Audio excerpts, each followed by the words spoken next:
Bangladesh cricket team জিম্বাবুয়ের বিপক্ষে একটা সিরিজ খেলছে, সেখানে সিরিজের লাস্ট ফরম্যাট টি-20 ফরম্যাটের প্রথম ম্যাচ, সেটাতেও বাংলাদেশ হেরেছে এবং এক প্রকার দাঁড়াতেই পারে নাই। 170 রান তাড়া করতে যেয়ে 138 রানে অল আউট। প্রত্যেকটা ডিপার্টমেন্ট, বোলিং ব্যাটিং দুই জায়গায় ফ্লপ, দুই জায়গায় ব্যর্থ। অ্যাবসোলিউটলি ব্যাটিং ব্যর্থতা অ্যাজ ওয়েল অ্যাজ বোলারদের ইনকনসিস্টেন্ট লেন্থ কোনো বলারই মেনটেন করতে পারেনি এক্সেপ্ট নাহিদ রানা।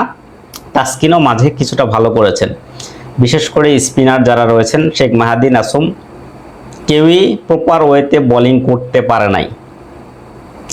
বোলিং করার আগে তাওহিদ হৃদয় কীভাবে এই ডিসিশনটা নেন, যেখানে টসে জিতে ফিল্ডিং করবেন এরকম একটা অপরিপক্ক দল নিয়ে।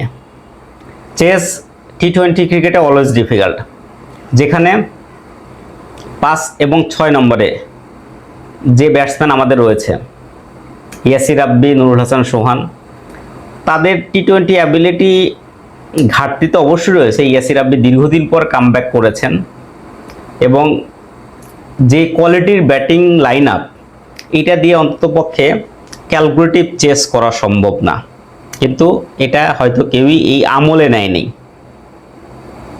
যে ধরনের ক্রিকেট বর্তমানে বাংলাদেশ জিম্বাবুয়ে সফরে যে খেলছে, অনেক সমালোচনা হওয়া উচিত।